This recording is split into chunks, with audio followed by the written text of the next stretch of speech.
naintindihan natin yun. Kaya lang medyo hindi maganda para sa akin lang. So now, ano po ang pwede nyo maging payo sa mga ganon? Saan po pwede kumuha ng tamang impormasyon para hindi po naliligaw? Lalo-lalo na yung mga vloggers. Unang-una, Master MJ, no, gusto ko munang i-klaro sa lahat ng ating mga sumasama sa hakbang na Maisog Peace Rally na ito po, hindi po, wala po tayong personal agenda rito, no? So, una, dediretsahin ko na, dun sa mga vlogger na content lang po yung gusto ninyo. Naku po, wag naman ganon, share, masakit yun! Anong vlogger na content lang ang gusto?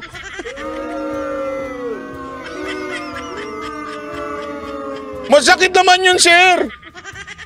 Pagkatas namin makipag-unahan na makakuha ng content, sasabihin nyo content lang ang gusto namin?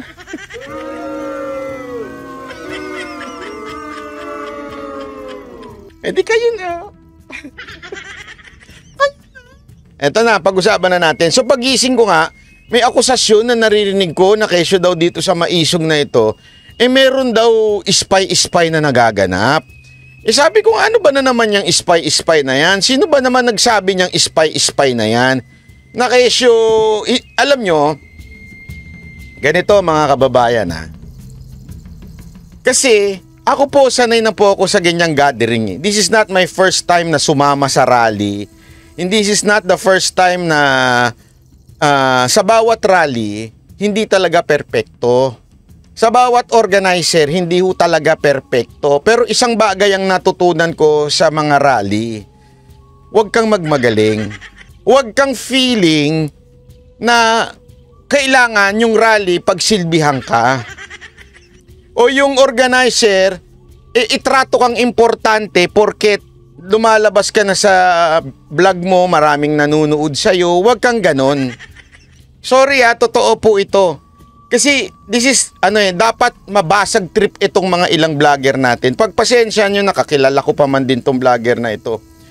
Pero alam nyo kasi tayo mga vlogger, matuto naman tayo magpakumbaba. Hindi porket nag-guest tayo sa SMNI, hindi porket malaking views natin, tayo ay magmamagaling na. Tayo ay feeling natin importante tayo, na hindi tatakbong mundo, wala tayo. Tayo ay vlogger lang, wag naman tayo feeling na akala mo ikaw na yung pinakabida-bida. Ang bida ho sa Maisog ay ang mga Duterte. Ulitin ko, ang bida ng Maisog ay ang Duterte. Si Pangulong Duterte, yung anak niya, at yung isa niya pang anak. Yun po ang tunay na diwa ng Maisog. Matapang. Matapang po kasi ang mga Duterte na may malasakit.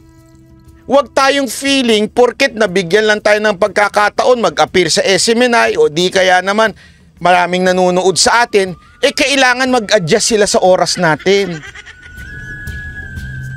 Panoorin nyo ito ito yung video na yon na pagpasensya nyo na, pasintabi na po, pagpasensya mo na ikaw vlogger ka, kakilala kita, nakasama pa kita, pero ang mali kasi sa akin, mali You made a public mistake, kaya nga pinrivate mo yung yung video mo. So you would be corrected privately. Para matutunan ng bawat isang vlogger, including the Manateros, na to stay humble. Huwag kayong feeling importante na kung wala kayo, hindi lalabas itong balita. Huwag tayong ganun. Pambihira, Hindi kayo nagkakaintindihan. Kami dito, sumisigaw kami para sa inyo, sumusuporta kami para sa ipinaglalaban ninyo. Ang resulta, labo-labo yung dating. Labo-labo daw. Aminin mo ninyo yan o hindi. Yan ang nakikita namin Yan yung obserbasyon namin. Ilang hakbang Maisog na yung nangyayari. Yes. Dagdag na lang ba? Ulsa na yung mga baya, ulsa ka. Ito pa nadagdag ko, bakit nasabi ni Bisnak na hindi kayo nagkakasundo? No? Bakit hindi kayo nagkakasundo? Bakit nasabi ni Bisnak? Sisegundahan ko lang siya. Tingnan nyo ang occasion. Naghihintay kami doon sa isang hotel. Hindi na po namin papangalanan yung hotel. Alang bang isang personalidad? May personalidad lang tayo. Ganito, ang usapan ganito. Di umano, itong isang napakahalagang personalidad, di umano, ayaw sila pag-usapan, di umano, ng mga organizer ng national at ng organizer ng local, doon sa hotel na yon, Una, hindi ka nga sigurado eh. Di umano ka ng di umano. Hindi ka nga sigurado.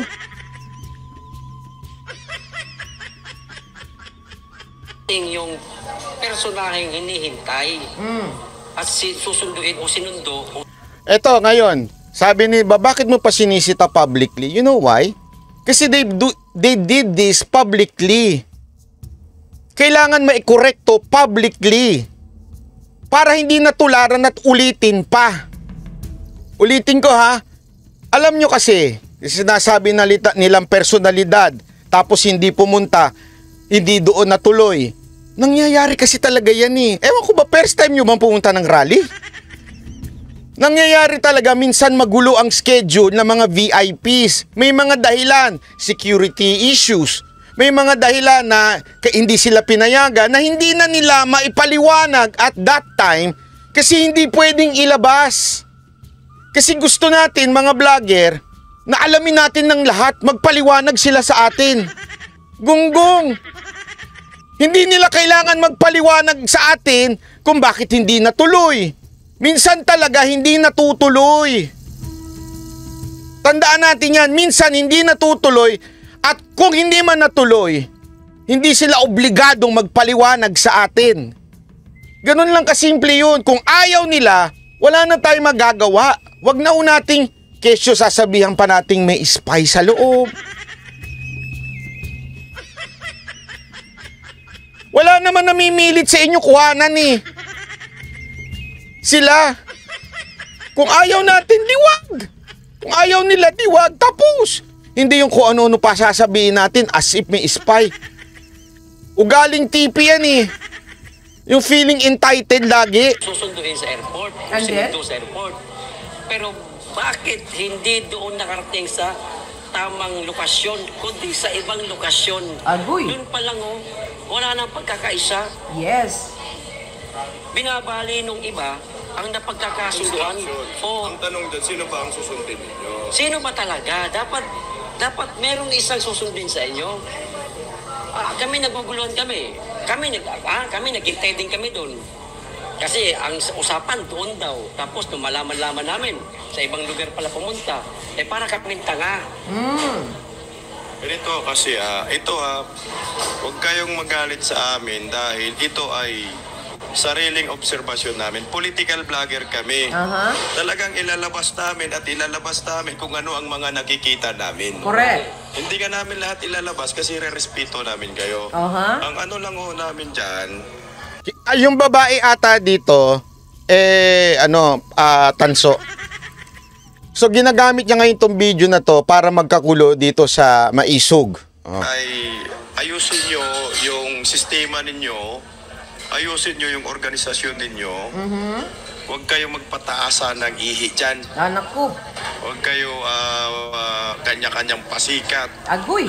Kasi kung pasikat lang po yung ginagawa ninyo, animal, di kayo na lang kung ganun. O di wag na lang kayo pumunta.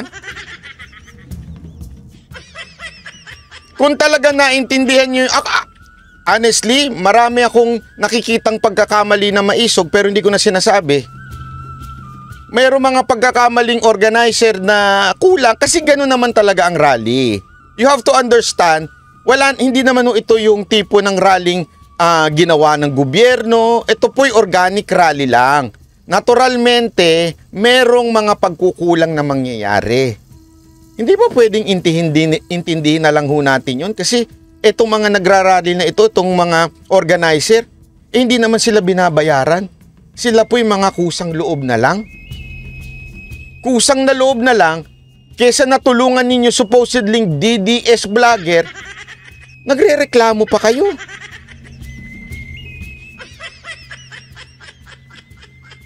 Ito yung Maisog ang ganda nung interview ni Master Judea, panoorin ninyo. Ngayon, yung sa mga kasamahan po natin, kung ano man po yung mga na-observe po ninyo, no, tungkol po sabihin na natin sa organizing, ang sa tingin po ninyo may problema doon. Yan po, para sa akin, kung talagang tunay po tayong nakikisa sa hakbang ng Maisog, dapat po yan, sa proper na tao nyo po, nire-raise po yung mga concerns natin. Kasi para nang sa ganon, kung sakaling may pagkukulang nga po ang organizing team natin, naririnig natin yan. Pero once na yan po ay inere po ninyo sa social media, alam niyo naman po ang ibang mga tao na hindi naman natin kapanalig, yan po yung hinihintay nila. So bakit nyo pa sasabihin sa social media na maaaring may mall, maaaring may nanggugulo, maaaring may nabayaran, kung sa inyo mismo nanggagaling, kayo ang nagpapakalat sa social media ng mga ganyang kaisipan. So, hindi ho ba, kung totoo nga yung sinasabi ninyo, mas nagiging accessories kayo doon sa crime na gusto ninyong iparatang, lalo na sa mga organizers, kasi kinalat nyo sa social media eh. At kung totoong Duterte nyo, at ang hakbang na maisog, ay ito ay sa pangunguna ng ating principal, hindi nyo ba nare-realize ang tinatamaan dito ang principal po natin? Hindi. Hindi nila na-realize. Kasi for the content eh. Yan nga yung sinasabi ko sa inyo, huwag kayong for the content. Alam mo, good job ka dito, Master Judea. Palakpakan natin si Master Judea dito. Good job ka in interview mo kasi malaking bagay ho ito. Bakit kanyo? Alam mo, hindi madaling mag-organize. Lalo na pag ikaw ay wala sa gobyerno. Ikaw nandun sa opposition side. Mahirap talagang i-organize yan, magulo. May mga pagkakataon, magka-cancel yung VIP mo, magka-cancel yung mga speaker. Tapos hindi mo naman maipapaliwanag agad-agad. Ang gusto natin, mga vloggers, kailangan ipaliwanag pa sa inyo. Pasensya na, nakalimutan kayong sabihan, lumipat yung venue. Kasi demand ng VIP yun, anong gagawin nyo? So kailangan muna tawagan kayo isa-isa. O sandali, lilipat lang. Uulitin ko Uulitin ko lang Uulitin ko. Huwag po tayong piling importante. Hindi tayo importante. Walang importante sa atin. Meron ka nagsasabi sa akin, Banat Bike, ba't di mo na lang kasi kausapin para ganito organize? Hindi naman ako importante. Ako nga hindi nagpipiling importante. Di ba dami nagtatanong ba't hindi ko daw alam to maisog? Hindi kasi ako nag-iepal eh. Hoy, maisog! Magpaalam kayo kung saan kayo pupunta. Kailangan ko i-announce yan. Sorry pasensya na pero hindi ako ganun eh. Hindi ako ganun. Yung papasok sa eksena, hindi, kailangan, nandyan ako, kailangan, hindi, kailangan, inform nyo ako. Kaya nga hindi ako nagpupunta ng rally. Kasi alam kong magulo yan.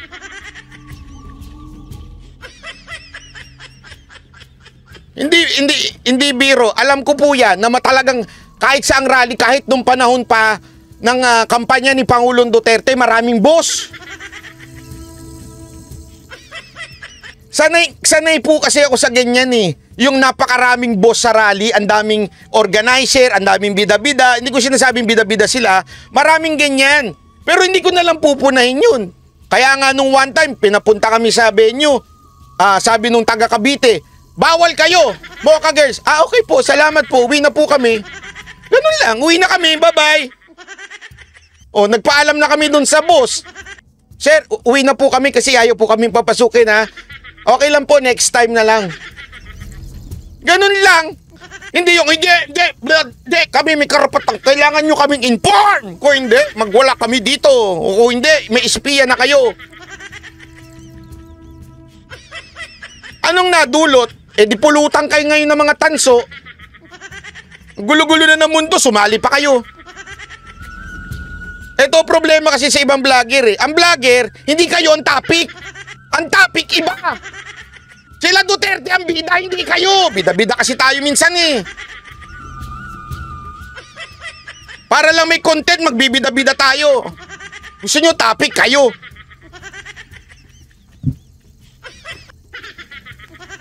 Yan naman po isa literal lang na sana maunawaan ng mga kasamahan natin. Ginawa na rin nila yan, Isko, sa flag racing nila kuna. Bakit daw sila pinaalis? Vlogger daw sila ni Isko. Seryoso ka ba, Boss Dada? Abay, may pattern pala to. Seryoso ka ba? Ginawa din nila yan? Talagang kailangan bigyan na lang sila ng corona. Vlogger of the year, ganun. Tanginan yan. Hindi, basta mga banateros ha, yung mga banateros vlogger. Walang bida-bida sa inyo ha. Hindi, kakatuwa ko kayo pag nagbida-bida kayo. Ulitin ko sa mga banateros brothers yan, tsaka cousins. May mga cousins na kami, si Jay Guevara, si Master Judea. Huwag kayong bida-bida ha. Hindi porket banateros, kailangan importante yan ha. Kailangan ano yan, hindi ganun. Walang ganon. Ang ibida lang dito si Duterte, yun lang. Walang bida-bida dito. Kaya nga po may TAPS Coalition eh. Wala naman pong nag-try sa inyo na i-message ang TAPS Coalition tungkol sa mga concerns ninyo na gusto niyo. Oh, yung pala naman, di pala kayo nag-message sa TAPS Coalition eh. Eh, yun ang organizer niyan, yung TAPS Coalition eh. Suggestion ko sa inyo kung gusto nyo magbida-bida. Doon na kayo kay Diwata, sama-sama kayo ni Mark. Yung dumalo o ano bang yung mga gusto pa ninyong isuggest. Wala naman po kaming natatanggap. So, kung lalo pong ipahayag po yan sa social media, palagay ko po meron po. Yung mga iba-iba dyan na nagsasabing ito na ang watak-watak, hindi ho ito ang watak-watak. Isa lang ang boss dito, si Duterte. Yun lang ang sundan natin. Kasi kayo, ang dami nyong gustong sundan. Puro yung mga vlogger ang gusto nyong hangaan. Panatiko kayo ni vlogger ganito, panatiko kayo ni vlogger ganito. Hindi ganun. Si Duterte lang ang bida dito. Ay, gusto nyo, kailangan bida si vlogger na ganito, bida si vlogger. Ngayon, pag nagkamali, wala na, nagkakagulo na, wala na kaming pag-asa sa buhay namin, mamatay na kami, babagsak ang bansang Pilipinas. Utang inang yan, yung vlogger lang yung nagkamali, bumagsak na Pilipinas. Ano ba yan? Si Duterte ang nito, pinuno natin dito, bumagsak, nagkamali lang isang vlogger, bagsak na buong Pilipinas. Ang gulo na ng buhay natin. Ano yung buhay nyo nakasalalay sa vlogger? Kung mali siya dyan, no? Huwag na ho kayong maghanap ng sasabihin yung mall. No? Ano ba yung mall? Ito po yung isang uri ng daga, no? Sa ibang katawagan, ang tawag po dito yung mga snitch, no? Makawala. Oo, makawala. Huwag nyo na hong hanapin at huwag nyo nang paratangan yung organizers na may espiya. Kasi ho, dahil kayo po yung nagkakalat niya sa social media, hindi po kaya kayo po. Ito si Master Judea, sulsulero ka rin eh. Tawa ka pa ha? Ay. Tumatawa ka pa eh. Nakakaloko ka ha? Po yun, na gusto nyong sirain ang direksyon na tinatahak po na hakbang na maisog. Baka kayo na po yun, hindi po ang mga organizers. O baka kayo na daw yung mall. Kasi sinisira nyo yung organisasyon.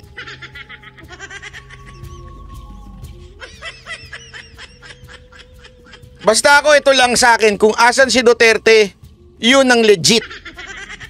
Bahala kayo mga ibang gusto nyo iboto nyo ng presidente yan eh. Okay, eto po sir, eto kasing mga vlogger na tinutukoy natin, mga kasama po natin ito. Ako, inilagay ko po yung pa ako sa sapatos nila na ako naiintindihan ko, mahirap po talaga mag-vlog, lalo na kung pupunta ka kung saan-saan. Naranasan din po natin yan. At ang pagkakaintindi ko po dito, meron silang hinanakit sa mga organizer. So, ang gusto ko lang po sana dito na malaman, mapag-usapan natin nang malinaw po natin lahat. So, dito wala po tayong ibig sabihin dito. Ang gusto ko lang po, maliwanagan tayong lahat dahil tayo ay magkakakampi. Kung yun ang turingan natin sa isa't isa, magkakakampi tayo. Di ba dapat tayo po yung nagpoprotektahan, hindi po naglalaglagan. Hindi ho ba? Ako, kung halimbawa ako yung nasa sitwasyon, lalapit ako sa isang po pwedeng makausap na tao. Dahil unang-una, ang babalik ito sa atin, katulad nito, ako nagdadalawang isip ako i-play ito dyan sa live natin kasi alam ko masisira tayo nito. Masisira tayo nito. Master, wag mo siguro kasi pinlay ko na eh. will be a ground for cyber libel pa din. Wag na ho siguro. Okay na po yun. Okay na. Kakilala po natin ito. Medyo nagulat din lang ako doon sa mga sinabi nila na sabi ko, bakit ganun? At iniisip ko naman kayo, kasi kayo yung mga organizer, me without knowing na marami pala talaga na parang nagsasabi na sila ay organizer and all that. Ang iniisip ko dito, mga sir, ang iniisip ko, baka iba yung nalapitan nila. Iba yung napagtanungan, hindi po mismong organizer ng Maisog Rally, kundi yung mga Hindi, alam mo kasi, Master Judea, sa mga rally, marami talagang bida-bida. Hindi, normal naman yan eh. Kaya nga dapat, mautak ka, matalino ka. Kasi sa rally, marami dyan yung nagbida-bida na ako ang organizer, ako ang organizer, ako ang organizer. May ganyan talaga eh. Huwag ka lang tanga na maniniwala basta-basta. Tapos sisisihin mo yung entire organizer pag sinabihan ka ng mali. You understand? Minsan kasi ganyan talaga, hindi mo maiiwasan yan kahit saang grupo, kahit saan ka pumunta. Ewan ko ba, nature na ng mga Pilipino yan. Kahit nga doon sa, di ba, kinikwento nga ni Boss Dada, kahit doon, hindi Europa yon, UK yon. Doon nagpunta kami ng UK, di ba? Dadalawang grupo sila na naglalaban doon. Ano sila? UK DDS at DDS UK. Magkaibang organisasyon yun, ha? Nag-away pa sila. Pero pareho silang DDS. Di ba? Maraming ganun eh. Oh. Ngayon, minsan magkakagulo yan. Ganun din sa Japan. Nagkagulo rin kami. Sabi nito, bakit kayo nagpatikit dyan? Wala naman kaming kinalaman. Hindi ko sila nagpatikit doon. Dinner yun. Binayaran nila yung dinner. Anong pakakain sa inyo? Lupa. May mga ganyan talaga na kanya-kanyang sila ng organizer. Ang problema, you are asking the wrong person. So kung nasabihan ka ng mali, idadamay mo ngayon yung entire organization na mali. Naintindihan niyo ibig ko sabihin? Minsan kasi marami talagang ganyan yung nagpre-representa. Hindi, akong organizer dito. Kaya nga, di ba, nung one time, tinanong nyo sa akin, may nagalit pa doon. Sabi sa akin doon, ito talaga, sinabi talaga sa akin. Sabi sa akin, kahapon yun. Sabi ko, di ba, kung kayo gusto nyo malaman kung tuloy o hindi, itanong nyo kay Boss Dada. May humirit. Bakit? Ba't di mo na itanong kay Labisdak? Nandun naman sila sa venue na. Malay ko kung sinong kausap nila. Yung mga tanga rin ganun eh. Gumagawa ng issue ba? Hindi, bakit di sila? Yung mga vlogger na nandun ng tanungin. Abay, malay ko. Basta kung alam ko si Boss Dada kausap sila Baste. So wag kayong magmamagaling na. Hindi ko sinabi nagmagaling sila Bisdak doon ha. Hindi sila Bisdak ang nagmagaling. Yung mga nagsasalita sa comment ko na nagmamagaling. Bakit di yung mga vlogger ang tanongin yun? Siguro hindi nyo kursunada yung mga vlogger na yun. Yung gumagawa ng issue. Alam mo kasi ganito ha. Kayong mga may issue kayo sa jowa ninyo, asawa ninyo, wag nyo dalhin sa social media. Iwan nyo na sa bahay yan. Kung may problema kayo sa mga insecurity nyo sa buhay nyo, wag nyo dalhin sa amin. Mapapaya kayo sa amin. Kasi kami ayaw namin sa mga taong kulang sa aruga. Di ba? Gusto nyo palang malaman kung tuloy o hindi. May website naman sila para doon nyo tignan. Bakit pa kayo naghahanap sa iba?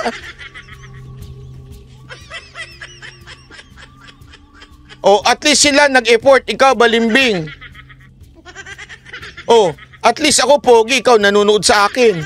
Nakikisali lang. Gusto ko lang po linawin. At gusto ko rin po malaman yung side ninyo regarding dito para nang sa ganon, matapos po ito ng matiwasay at hindi na po humaba ng humaba. Kasi para sa akin, tayo iniingatan natin yung grupo natin na mabuo, 'di ba? Mabuo.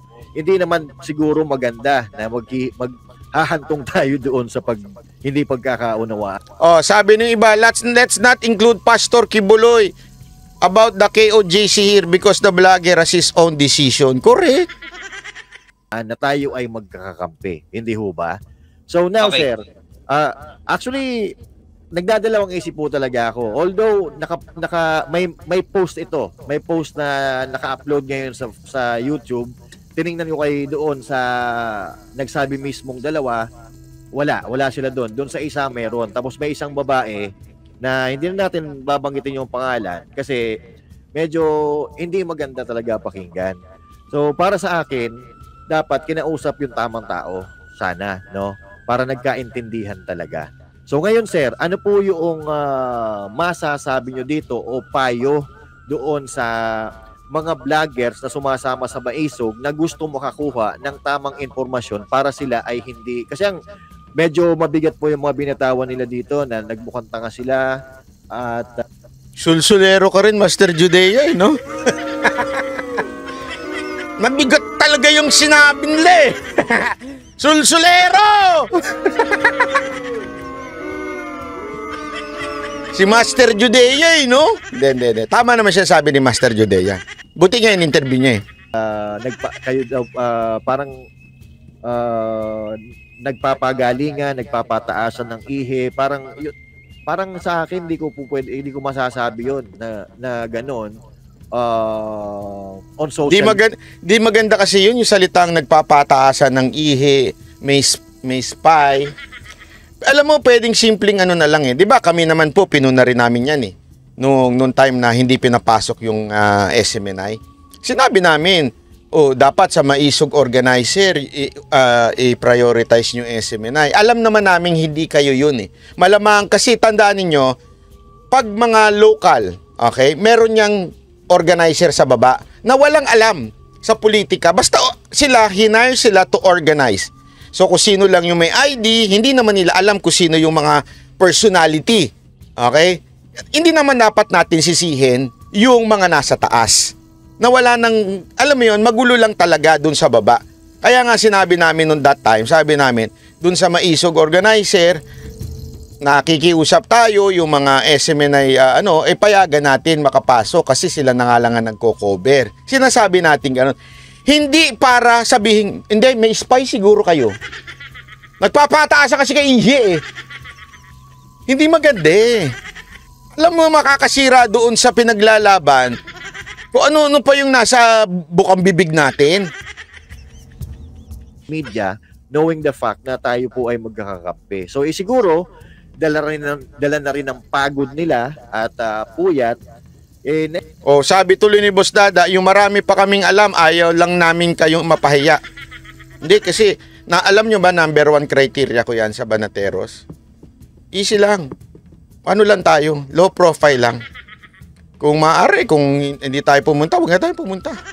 Suporta na lang tayo dito kasi pag pumunta ka pa dyan, medyo may mga konti pang problema dyan. Suporta tayo dito, hanggang dito. Suporta natin yung mga maliliit na pagkakamali. Palagpasin na natin yun, maliliit lang naman. Huwag tayo yung, tangina, ako si Banateros, oh. Ako si Banatbay, kailangan pag pumunta dyan.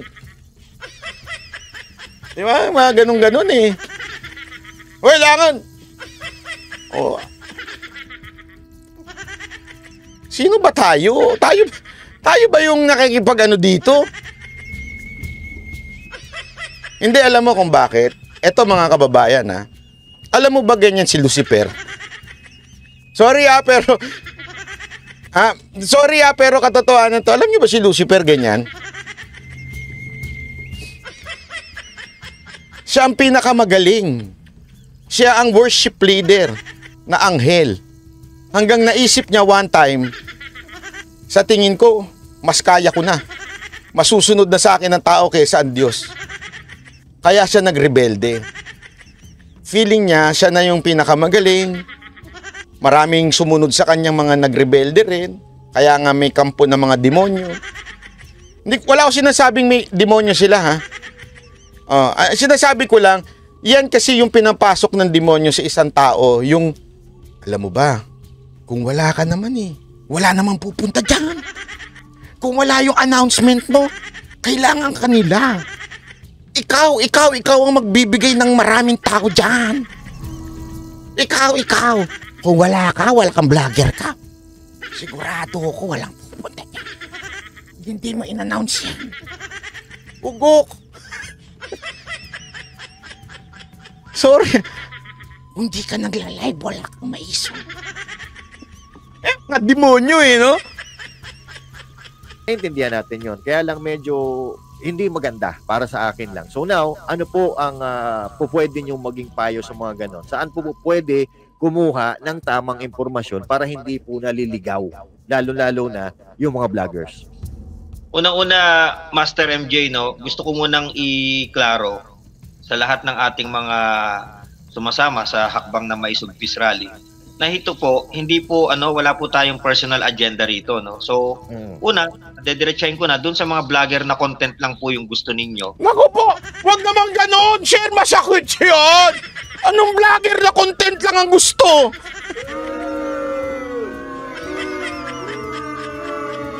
Masakit naman yun, sir. Pagkatas namin makipag-unahan na makakuha ng content, sasabihin nyo content lang ang gusto namin.